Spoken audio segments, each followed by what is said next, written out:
আসসালামু আলাইকুম। জন্ম থেকেই মারিয়ামের পিছে পড়ে যায় ইফরিত বংশের এক ভয়ানক জিন। এই জিন যে কোনো মূল্যে মারিয়ামকে আপন করে নিতে চাইছিল। তার দাবি সে মারিয়ামকে পৃথিবীর সব থেকে বেশি ভালোবাসে, যে কারণে মারিয়ামের জীবনে যেই আসতো তারই মৃত্যুর কারণ হয়ে দাঁড়াতো এই জিন। জিনের এই ভয়ঙ্কর ভালোবাসার হাত থেকে বাঁচার কোনো উপায় পাচ্ছিল না মারিয়াম। এরকম পরিস্থিতিতে তার পাশে এসে দাঁড়ায় ফারহান নামক এক মাদ্রাসার ইমানদার ছেলে। সে কি পারবে শেষমেশ মারিয়ামকে বিয়ে করে এই জিনের অভিশাপ থেকে বাঁচাতে? আদৌ কি তাদের বিয়েতে ওই জিন ক্ষান্ত হবে? জানতে হলে দেখতে হবে বাস্তব ঘটনা অবলম্বনে তৈরি ইন্দোনেশিয়ার এক রোমাঞ্চকর হরর মুভি, যে মুভিতে আমাদের আসল মারিয়ামকেও দেখানো হয়েছে, যার সাথে বাস্তবে এই ঘটনা ঘটেছিল। তাই চলুন আর দেরি না করে সরাসরি চলে যাওয়া যাক গল্পে। গল্পের শুরুতে আমরা এনি নামক একজন মহিলাকে দেখতে পাই, যার প্রসব বেদনা চলছিল। সে এখানে অনেক কষ্টে এক কন্যা সন্তানের জন্ম দেয়। তবে ওই রাতে যখন সকলে চলে যায়, ওই সময় ওই কন্যা সন্তানকে আমরা দেখতে পাই, যার চোখ সম্পূর্ণরূপে লাল ছিল। জন্মের পরপরই মূলত এক জিন তার পিছে পড়ে গিয়েছিল, যে ব্যাপারে কারোর কোনো ধারণাই ছিল না। মেয়েটির নাম রাখা হয় মারিয়াম। এরপর আমরা আসল মারিয়ামকে দেখতে পাই, যে আমাদের সামনে এসে জানায় যে তাকে এক জিন ভালোবেসে ফেলে জন্মের প্রথম দিনই। জিনটি বড় হওয়া পর্যন্ত কখনো তার পিছু ছাড়েনি, আর আজ সে তার নিজের গল্প আমাদের সাথে শেয়ার করতে এসেছে। এখন দৃশ্য আবারও গল্পে ফিরে যায় এবং আমরা মারিয়ামের স্কুল লাইফের দৃশ্য দেখতে পাই। সেখানে তার সহপাঠীরা তাকে দূর থেকে দেখে হাসাহাসি করছিল, কেননা মারিয়াম জঙ্গলের কাছে গিয়ে একা একা কারোর দিকে তাকিয়ে কথা বলছিল। সে তাকে বলে তার সহপাঠীরা কেউ তার সাথে মিশতে চায় না, সকলে তাকে অদ্ভুত আজব এই কথাগুলো বলে, কেননা সে একা একা কথা বলে। সেই সাথে তাদের মতে মারিয়াম যার সাথে কথা বলে সে কোনো ভালো মানুষ নয়, সে কোনো শয়তান। আর এই ব্যাপারটা নিয়ে মারিয়ামের ভীষণ মন খারাপ ছিল। এরই মাঝে তার সহপাঠীরা দেখতে পায় মারিয়াম ওই জঙ্গলের সামনে থেকে গায়েব হয়ে গিয়েছে।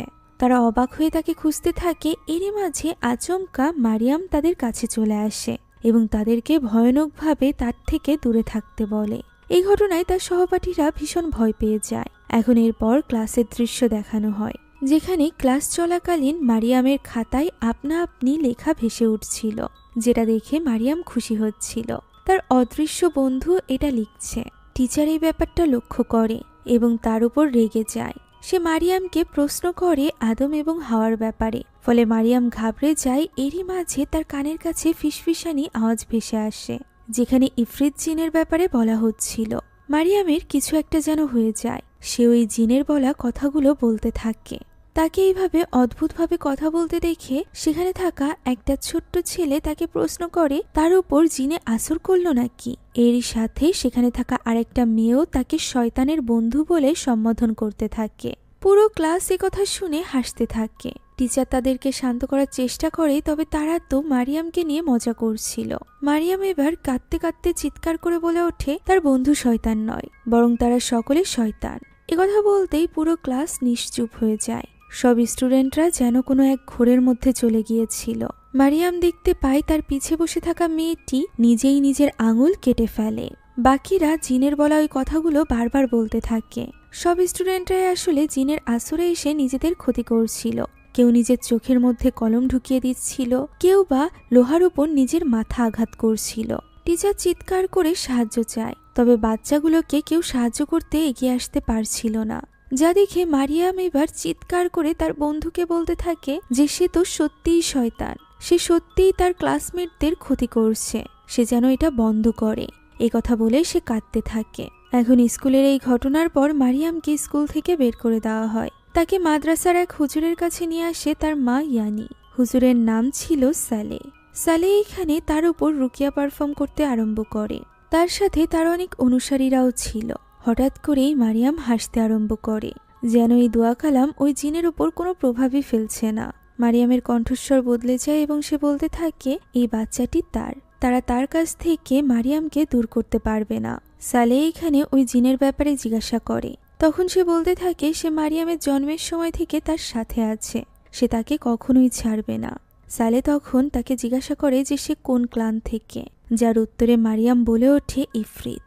একথা বলেই সে উঠে দাঁড়ায় আর এরপর একে একে সেখানে থাকা সকলের সামনে যায়। পড়া পানি সে নির্দ্বিধায় খেয়ে ফেলে, যা দেখে সকলে বুঝতে পারে যে এই জিন কতটা শক্তিশালী। সে এবার সালের সামনাসামনি আসে, তবে সালে একটুও থামে না। সে দোয়া পড়া চালিয়ে যায় এবং এক পর্যায়ে মারিয়াম সেখানে অজ্ঞান হয়ে পড়ে যায়। সালে বুঝতে পেরেছিল এটুকুতে জিন থামবে না, তাই সে আবারও দোয়া পড়তে আরম্ভ করে। সে বুঝতে পারছিল জিন আশেপাশেই রয়েছে। এরই মাঝে তার অনুসারীদের মুখ থেকে রক্ত বের হতে শুরু হয়। তাদের মুখ থেকে অদ্ভুত সব জিনিস বের হচ্ছিল, আর এভাবেই এক পর্যায়ে তারা সকলে অজ্ঞান হয়ে যায়। সালের রুকিয়াও শেষ হয়। সে ফাইনালি ওই জিনকে শান্ত করতে সক্ষম হয়েছিল, তবে আজীবনের জন্য নয়। সে এই ব্যাপারটা মারিয়াম এবং তার মাকে বুঝিয়ে বলে। সে তাকে বলে যে বিভিন্ন জিনিসের মাধ্যমে জিন আমাদের সাথে জড়িয়ে যায়, আর এই জড়িয়ে যাওয়া জিনদেরকে দূরে সরানো খুবই কঠিন। আর যেহেতু মারিয়ামের সাথে এই জিন অনেক বছর ধরে আছে, তাই তাকে দূরে সরানো এতটা সহজ হবে না। এর উপর আবার এটা হলো ইফরিত জিন, যে জিন আদম আলাইহিওয়াসাল্লামের আগে থেকে এই পৃথিবীতে আছে। এই জিনগুলো হয় পাহাড়ের মতো বিশাল, তাদের শক্তির কোনো তুলনা নেই, আর এই কারণেই তাদেরকে বেশিরভাগ সময় কালো জাদুতে ব্যবহার করা হয়। তবে সালে বুঝতে পারছিল না যে মারিয়ামের সাথে এই জিন কিভাবে অ্যাটাচড হয়েছে। সে মারিয়ামকে প্রশ্ন করে যে সে তার বন্ধুকে পছন্দ করে কিনা। মারিয়াম উত্তরে বলে যে তার প্রথমে তো ভালো লাগতো, তবে তার ক্লাসমেটদের ক্ষতি করার পর থেকে তার বন্ধুকে তার সহ্য হচ্ছে না। সে চায় না তার বন্ধু আশেপাশে থাকুক, অর্থাৎ সে ওই জিনের কথা বলছিল। সালে বলে যে তাকে এই ব্যাপারে দৃঢ় হতে হবে এবং কখনোই হার মানা যাবে না। সালে তার সর্বোচ্চ চেষ্টা করবে ওই জিনকে মারিয়ামের থেকে দূরে রাখার।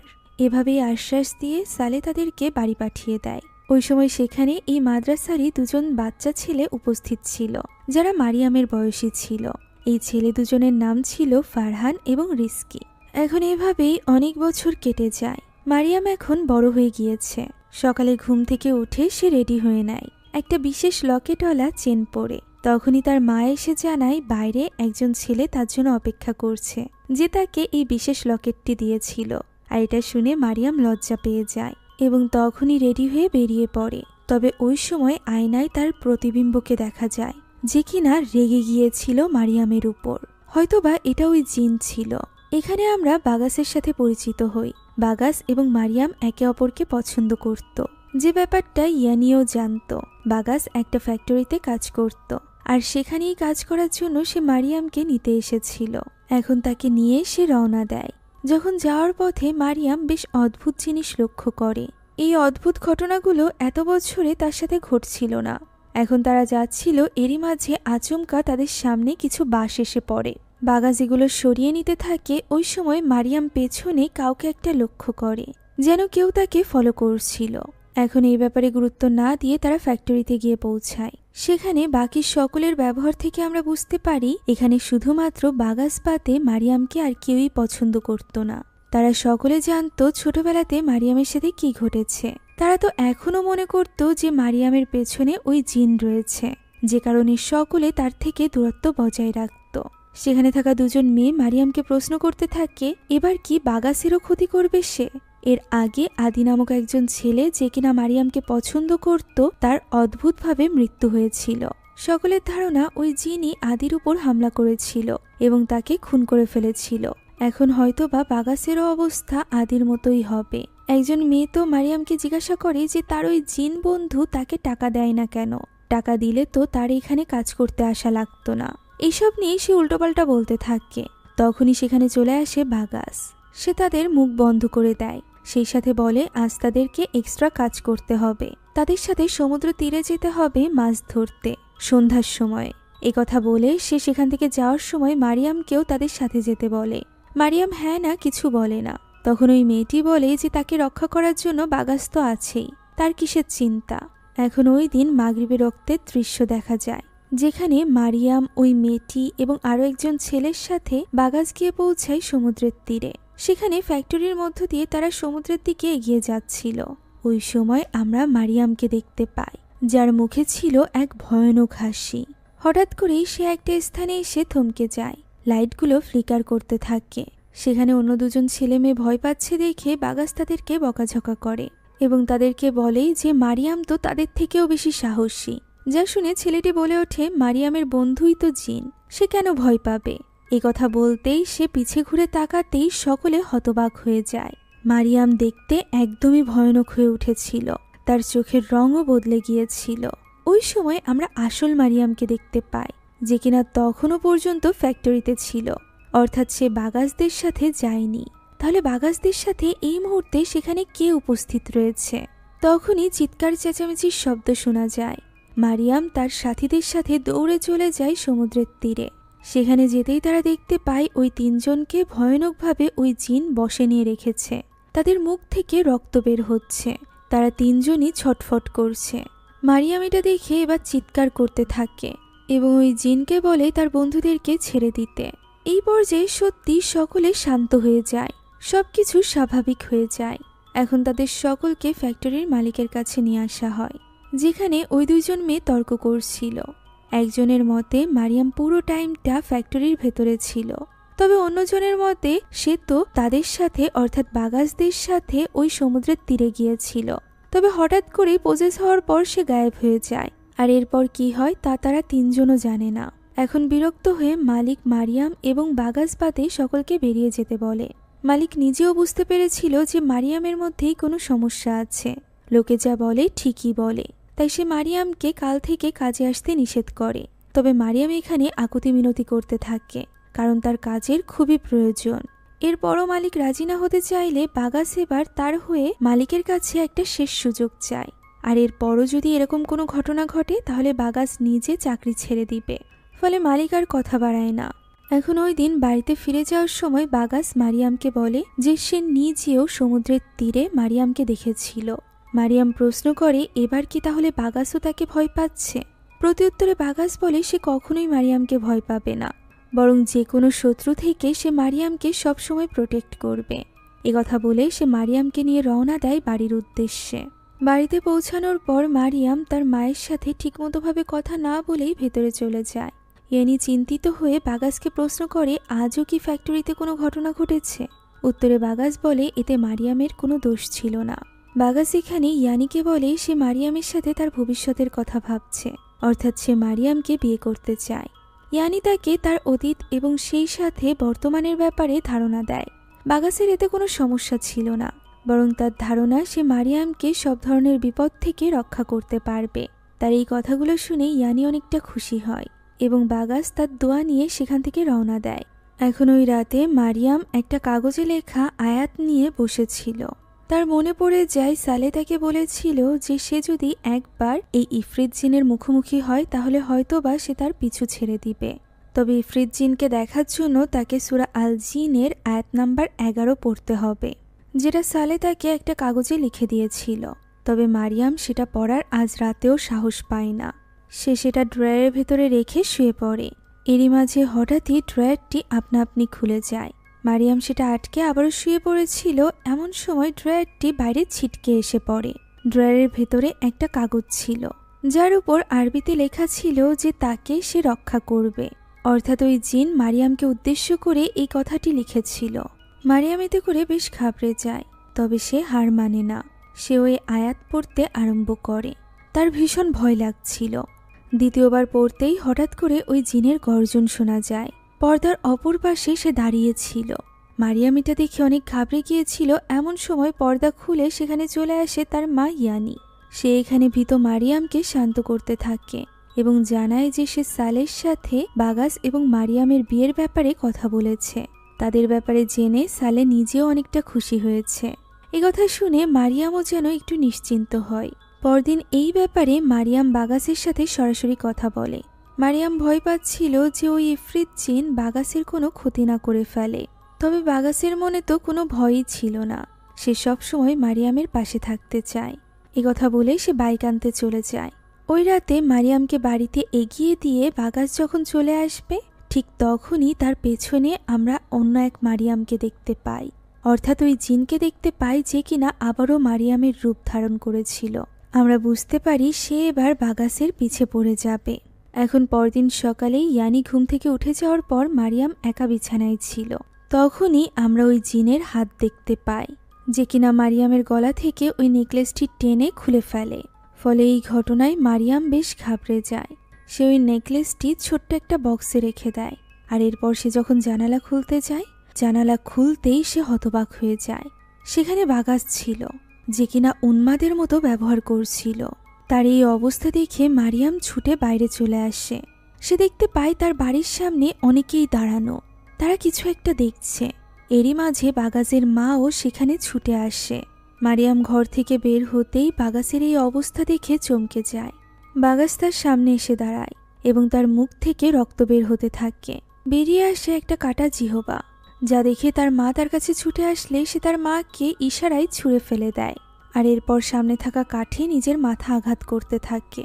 ভালোবাসার মানুষটির এই অবস্থা দেখে মারিয়াম কি করবে তা বুঝে উঠতে পারছিল না। তার মা কোনোভাবে তাকে শান্ত করার চেষ্টা করতে থাকে।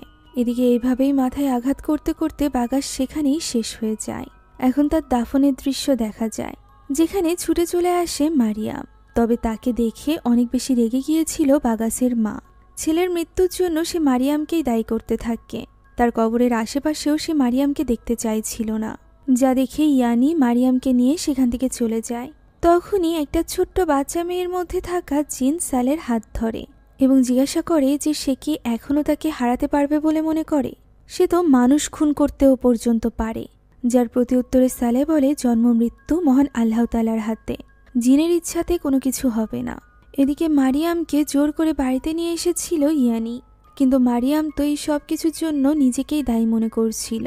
ইয়ানি তখন দরজা খুলছিল, এরই মাঝে মারিয়াম সেখান থেকে কোথাও একটা চলে যায়। সে দেখতে পায় সমুদ্রের তীরে মারিয়াম একা একা দাঁড়িয়ে আছে। ইয়ানি তার কাছে ছুটে যায়। মারিয়াম বলতে থাকে যে সে নিজেকে শেষ করে দিতে চায়, সে মরলেই সব কিছু ঠিক হবে।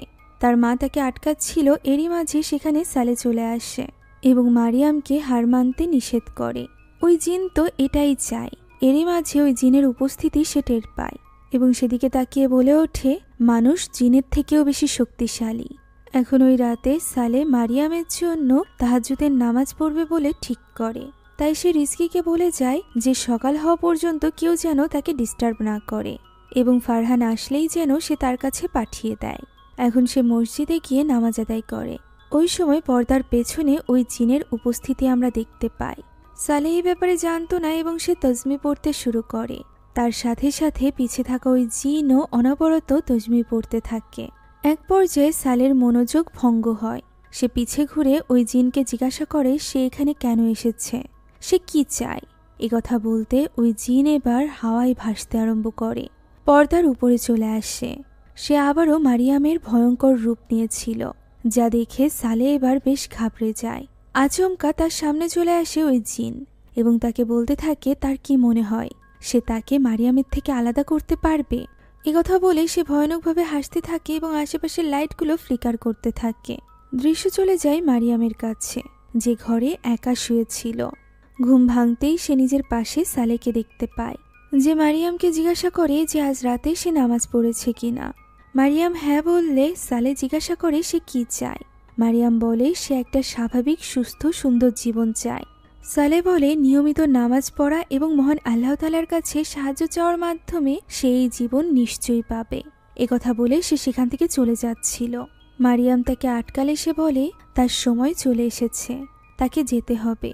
মারিয়াম কেঁদে জিজ্ঞাসা করে যে সে চলে গেলে মারিয়াম কিভাবে বাঁচবে। তখন সালে তাকে হার মানতে নিষেধ করে এবং মহান আল্লাহ তাআলার কাছে আত্মসমর্পণ করতে বলে। আর এই স্বপ্নের সাথেই পরদিন সকালে মারিয়ামের ঘুম ভাঙে। ঘুম ভাঙতেই সে যেন সবটা বুঝতে পারছিল। সে বুঝতে পারছিল সালে তাদেরকে ছেড়ে চলে গিয়েছে। আমরা দেখতে পাই তার দাফনের দৃশ্য, যেখানে ফারহান তার কবরে লাশ রাখছিল। সেখানে বাকিদের সাথে মারিয়ামও উপস্থিত ছিল, যে কিনা প্রচণ্ড কান্নায় ভেঙে পড়েছিল। ছোটবেলা থেকে সালেই তো একমাত্র তাকে বুঝে এসেছে, তাকে সাহায্য করেছে। এখন সে সালের সাহায্য ছাড়া ওই জিনের সাথে কিভাবে লড়বে। এখন কবর থেকে বেরিয়ে এসে ফারহান মারিয়ামকে বলে শক্ত থাকতে। তার পাশে এখনও তারা আছে। এখন সালের দাফন কাজ শেষ হলে সকলে একে একে চলে যায়। শেষমেশ ফারহানও বাড়িতে ফিরে যায়। এদিকে বাড়িতে ফিরে এসেছিল মারিয়াম এবং তার মা। সালের মৃত্যুর জন্য মারিয়াম এখানে ওই জিনের উপর ভীষণ রেগেছিল। তাই সে বাড়ির ভেতরে প্রবেশ করে ওই জিনকে ডাকতে থাকে এবং বলতে থাকে ওই জিন তো তাকে চায়, তাহলে সে অন্যদের ক্ষতি কেন করছে? কেন সে অন্যের ক্ষতি করে মারিয়ামের জীবন জাহান্নাম করে তুলছে?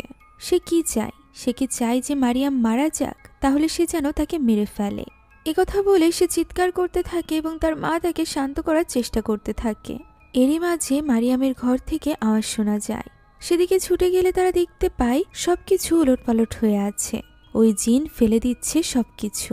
এই সকল ভাঙাচোরা জিনিসের মধ্যে একটা কাগজ দেখা যায়, যে কাগজে ওই জিন আবারও মারিয়ামের জন্য একটা মেসেজ লিখেছিল। সে তার সাথে মারিয়ামকে যেতে বলছিল। মারিয়াম এবার কিছু একটা ভেবে সামনে পড়ে থাকা কাচের টুকরো হাতে তুলে নেয়, যা দেখে তার মা ইয়ানি অনেক ঘাবড়ে যায়। সে আস্তে আস্তে করে মারিয়ামের দিকে এগিয়ে যেতে থাকলে মারিয়াম তাকে হুমকি দিতে থাকে নিজের হাত কেটে ফেলার। সে তাকে তার থেকে দূরে থাকতে বলে। তখন ইয়ানি বলে এই সব কিছু তার জন্য হচ্ছে। সেই মারিয়ামের ঠিকমতো খেয়াল রাখতে পারেনি, তাই তার মরে যাওয়া উচিত। একথা বলা মাত্রই মারিয়ামের হাত কন্ট্রোলের বাইরে চলে যায়। এবার তার হাত ওই জিন কন্ট্রোল করে ইয়ানিকে মেরে ফেলানোর চেষ্টা করতে থাকে। মারিয়াম আপ্রাণ চেষ্টা করছিল নিজের হাতকে নিয়ন্ত্রণ করার। এর এক পর্যায়ে সে নিজের অন্য হাতে আঘাত করে। হাত থেকে রক্ত বের হতে শুরু হয় এবং সবকিছু থেমে যায়। যেহেতু সে নিয়ন্ত্রণের বাইরে চলে যাচ্ছিল, তাই বাধ্য হয়ে এনি এবার মারিয়ামকে বিছানার সাথে বেঁধে রাখে।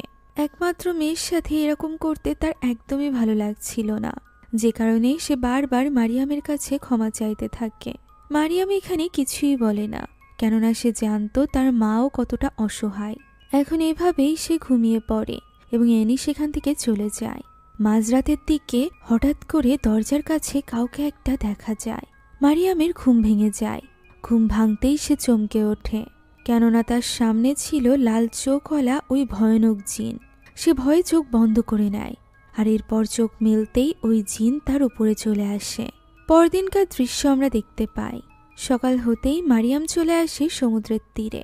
সে এবার নিজেকে শেষ করে দিতে চাইছিল, তাই সে সমুদ্রের পানিতে নেমে যেতে শুরু করে। তবে তাকে দূর থেকে দেখে ফেলে ফারহান। সে ছুটে চলে যায় মারিয়ামকে আটকানোর জন্য। তখন সে দেখতে পায় মারিয়াম আসলে ওই জিনের বশে। সে ফারহানকে বলে মারিয়ামের থেকে তাকে কেউ আলাদা করতে পারবে না। তখন ফারহান বলে তার সাথে লড়াই করতে, যার প্রত্যুত্তরে ওই জিন বলে সালেকে সে শেষ করে দিয়েছে। সালের মোকাবেলায় ফারহান তো কিছুই না। তবে ফারহান হার মানে না। সে মারিয়ামের মাথায় হাত রেখে রুকিয়া করতে আরম্ভ করে। এক পর্যায়ে ওই জিন হার মেনে নেয় এবং মারিয়ামের শরীর ছেড়ে দেয়। তখন ফারহানি তাকে পানি থেকে উপরে তুলে নিয়ে আসে। জ্ঞান ফেরার পর মারিয়াম নিজের সামনে ফারহানকে দেখে। ইয়ানিও সেখানে ছিল। ফারহান এখানে নিজের পরিচয় দেয় এবং মনে করিয়ে দেয় যে ছোটবেলায় মাদ্রাসায় তাদের দেখা হয়েছিল। যদিও মারিয়ামের মনে ছিল না। মারিয়াম তো এখানে সালের মৃত্যুর জন্য তখনও পর্যন্ত নিজেকেই দায়ী করছিল।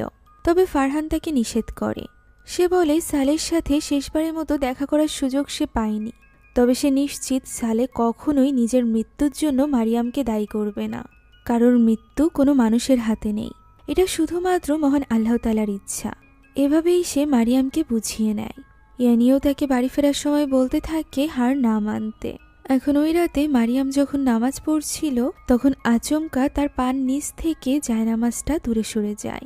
মারিয়াম ইস্তেগফার পড়ে ওই জিনকে বলে যে সে যেন নামাজের সময় তাকে ডিস্টার্ব না করে। একথা বলে সে আবারও নামাজ পড়তে আরম্ভ করে। অন্যদিকে ওই একই সময় ফারহানকে দেখা যায় সালের কবরের কাছে। সে সেখানে সালের রেখে যাওয়া শেষ চিঠিটি নিয়ে বসেছিল। এই চিঠিতে সালে তাকে মারিয়ামের খেয়াল রাখতে বলেছিল। সালে চাইছিল ফারহান যাতে মারিয়ামের দায়িত্ব নেয়, অর্থাৎ তাকে বিয়ে করে তাকে নিরাপত্তা দান করে। এটা জানার পর ফারহান সালেকে উদ্দেশ্য করে বলে যে সে নিশ্চয়ই তার কথা মানবে।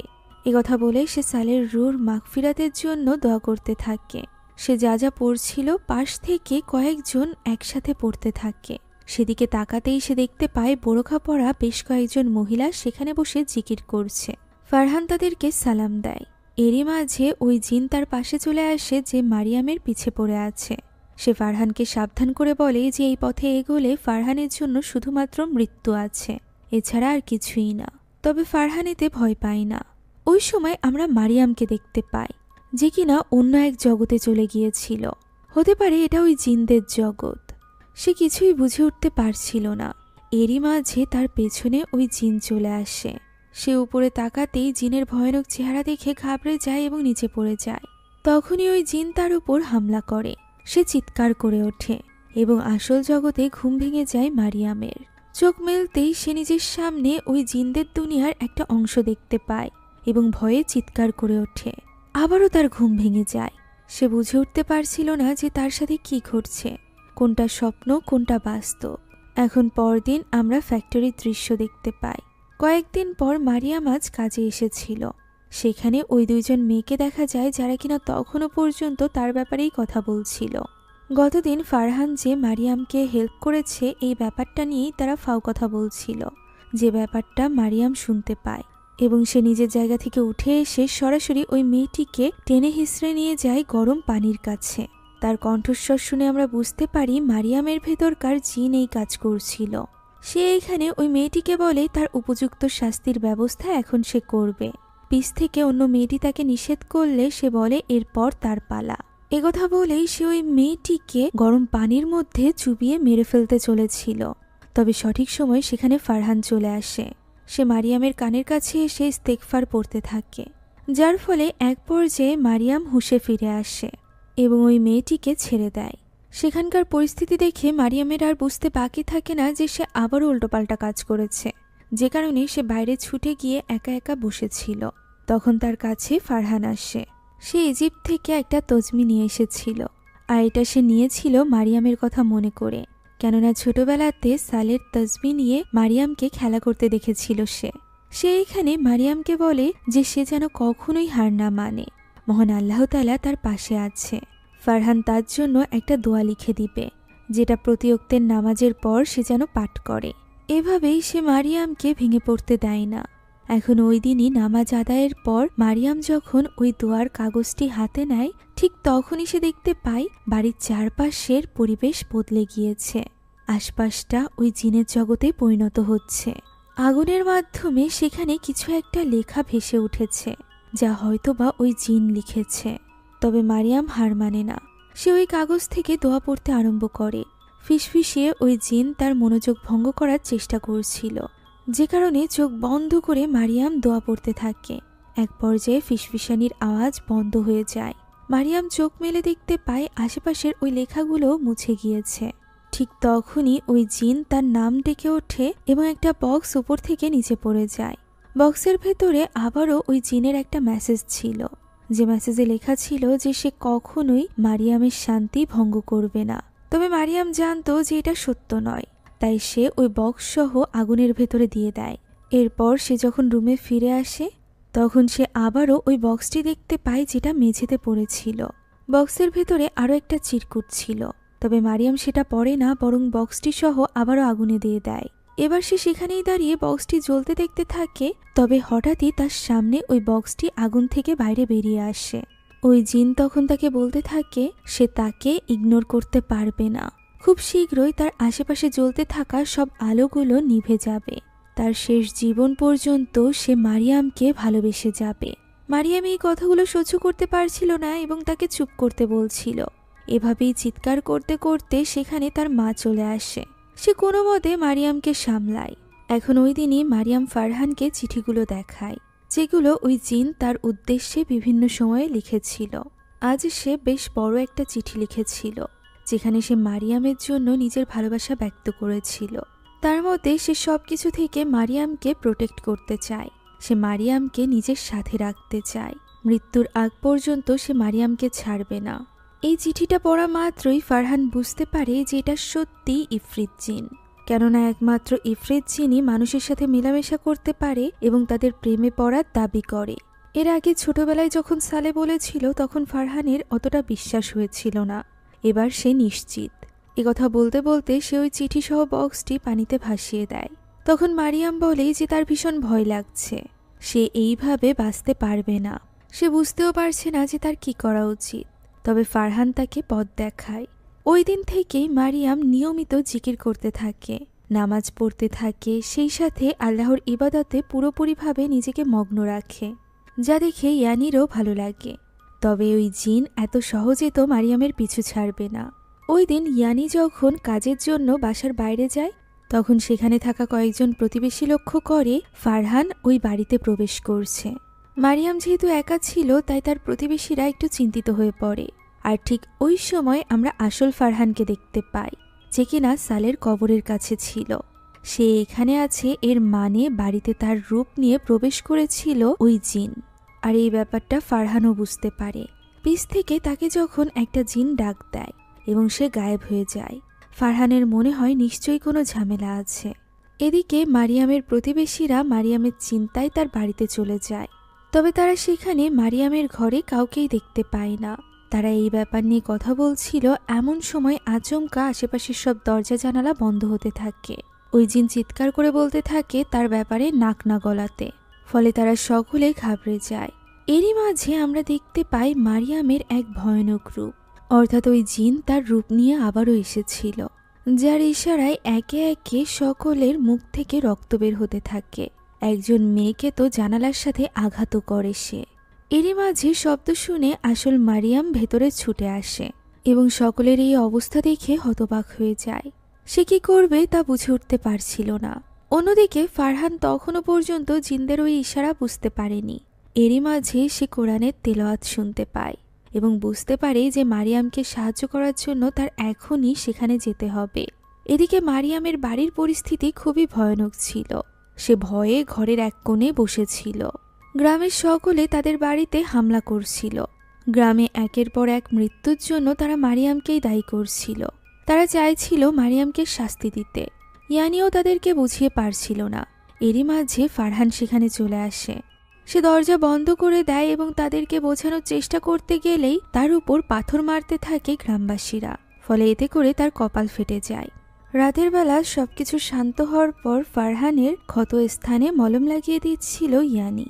তখন মারিয়াম বলে আর কতদিন পর্যন্ত এই সবকিছু সহ্য করতে হবে, যার প্রতি উত্তরে ফারহান এখানে সালের দেওয়া ওই ইশারার কথা বলে।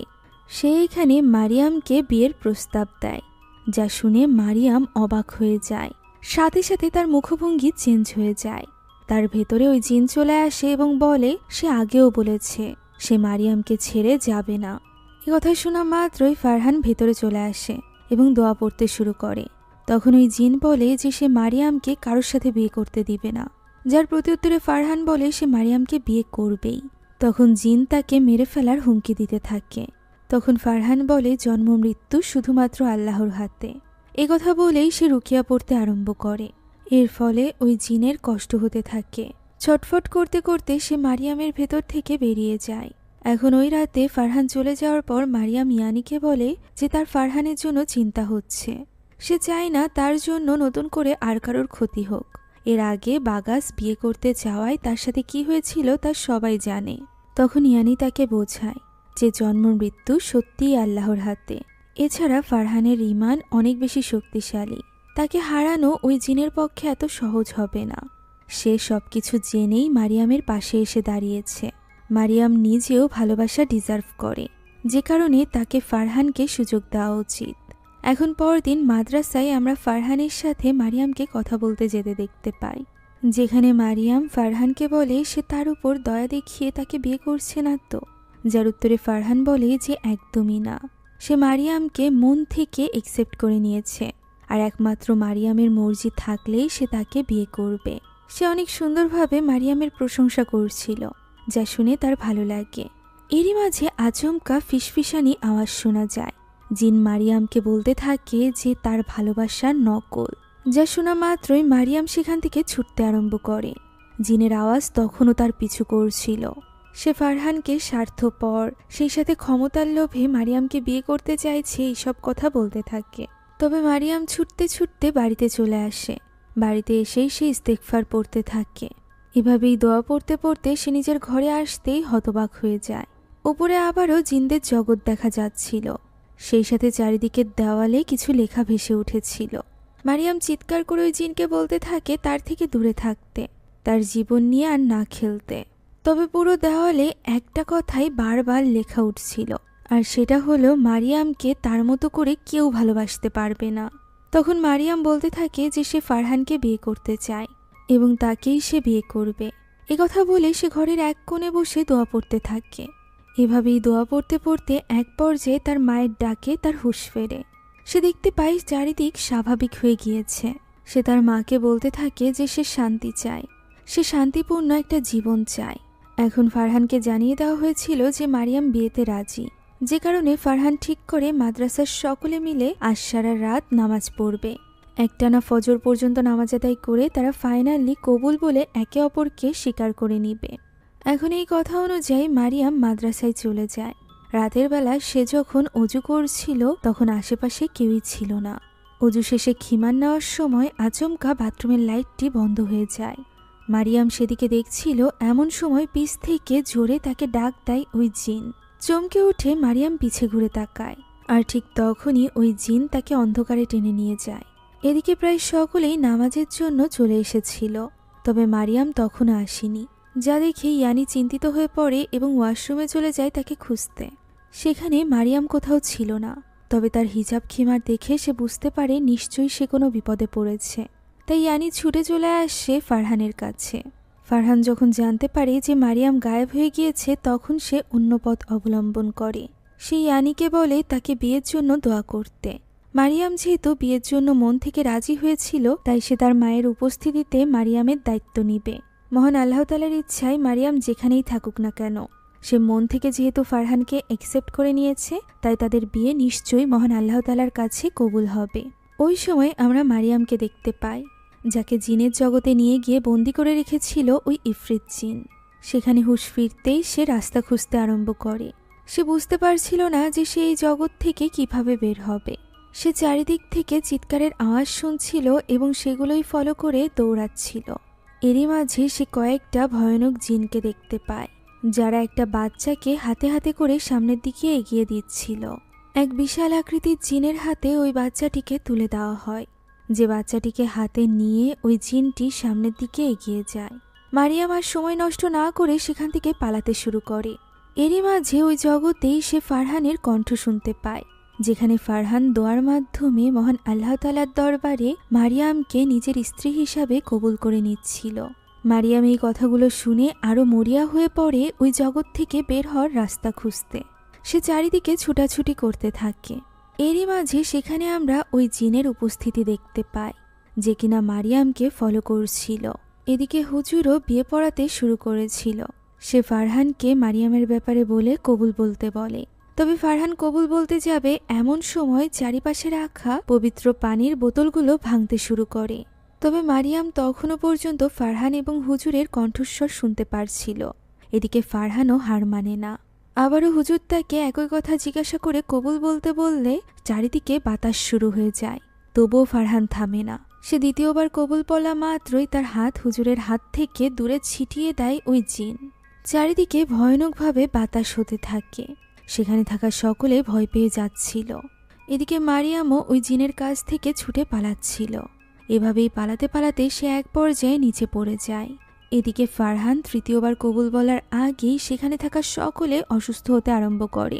অনেকের মুখ থেকে রক্ত পড়ছিল, যা দেখে সেখানে থাকা সকলে ব্যস্ত হয়ে পড়ে। তাদের এই অবস্থা দেখে ফারহানও চিন্তিত হয়ে পড়ে। অন্যদিকে জিনের জগতে মারিয়ামের সামনে দাঁড়িয়েছিল ওই ভয়ানক জিন। পিছে ঘুরতেই সে দেখতে পায় ওই জিন তো তাকে ঘিরে রেখেছে। সে এবার মারিয়ামকে বলতে থাকে যে মারিয়াম কিভাবে তাকে না গ্রহণ করে অন্য কাউকে গ্রহণ করার কথা ভাবছে। সে ছোটবেলা থেকেই মারিয়ামকে প্রোটেক্ট করে এসেছে। সে মারিয়ামের প্রতি যতটা লয়াল, ততটা লয়াল কেউ কোনোদিনও মারিয়ামের প্রতি হতে পারবে না। সে মারিয়ামকে প্রচণ্ড ভালোবাসে। তখন মারিয়াম বলতে থাকে যে সে তার আপনজনদের থেকে মারিয়ামকে সবসময় দূরে রেখেছে।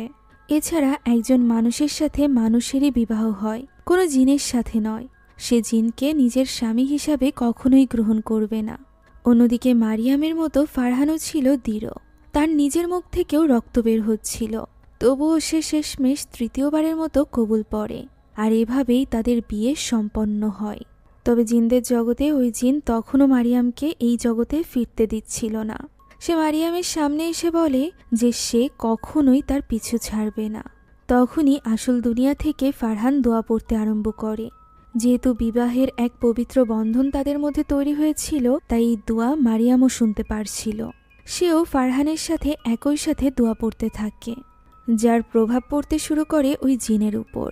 জিন বুঝতে পারে যে সে মারিয়ামকে বেশিক্ষণ আটকে রাখতে পারবে না, তাই সে চিৎকার করে ওঠে। এদিকে দোয়া শেষ করে ফারহান দেখতে পায় চারিদিক শান্ত হয়ে গিয়েছে। যারা ছটফট করছিল তারা সকলে এখন শান্ত হয়ে গিয়েছে, বাতাসও থেমে গিয়েছে। সে মারিয়ামকে নিয়ে চিন্তিত ছিল, ঠিক তখনই দেখা যায় মারিয়াম এগিয়ে আসছে ওই মসজিদের দিকে। অর্থাৎ সে জিনদের দুনিয়া থেকে বেরিয়ে আসতে সক্ষম হয়েছিল। তাকে এইভাবে দেখে তার মা তার কাছে ছুটে চলে যায় এবং তাকে জড়িয়ে ধরে। ফারহানও তার কাছে ছুটে চলে আসে। ফারহানকে দেখে মারিয়াম কিছুক্ষণ তার দিকে তাকিয়ে থাকে, আর এরপর তার কোলেই অজ্ঞান হয়ে পড়ে। আমরা আবারও আসল মারিয়ামকে দেখতে পাই, যে বলে ওই দিন ফারহানের সাথে তার বিয়ে হয়ে গিয়েছিল। তারা এরপর থেকে একসাথে খুব সুন্দরভাবে জীবন শুরু করেছিল ঠিকই, তবে সে জানতো ওই জিন এখনো পর্যন্ত তার পিছে আছে। ওই জিন কখনোই তার পিছু ছাড়বে না, মৃত্যুর আগ পর্যন্ত না। দৃশ্য চলে যায় বিয়ের কয়েকদিন পরে। আমরা দেখতে পাই মারিয়াম এবং ফারহান একসাথে নামাজ আদায় করছিল। তবে আসল মারিয়াম তো এখানে ছিল না, বরং সে তো মাত্র অজু করে বের হয়েছিল। অর্থাৎ ওই জিন এখনো পর্যন্ত তাদের পিছু ছাড়েনি। সে অনবরত চেষ্টা করেই চলেছে মারিয়াম এবং ফারহানের মধ্যকার সম্পর্ক দুর্বল করতে, নষ্ট করার চেষ্টা করতে। আর এরই সাথে এই গল্পটি এখানেই শেষ হয়ে যায়। আশা করছি এই গল্পটি আপনাদের কাছে ভালো লেগেছে। যদি ভালো লেগে থাকে তাহলে একটি লাইক এবং একটি কমেন্ট করতে ভুলবেন না। সেই সাথে আমাদের চ্যানেলে যদি আপনারা নতুন হয়ে থাকেন তাহলে please subscribe to our channel. আমাদের যে কোনো ভিডিওর আপডেট পেতে এখনই জয়েন করুন আমাদের হোয়াটসঅ্যাপ চ্যানেলে, লিংক ডিসক্রিপশন বক্সে পেয়ে যাবেন। Thank you so much for watching this video. আল্লাহ হাফেজ।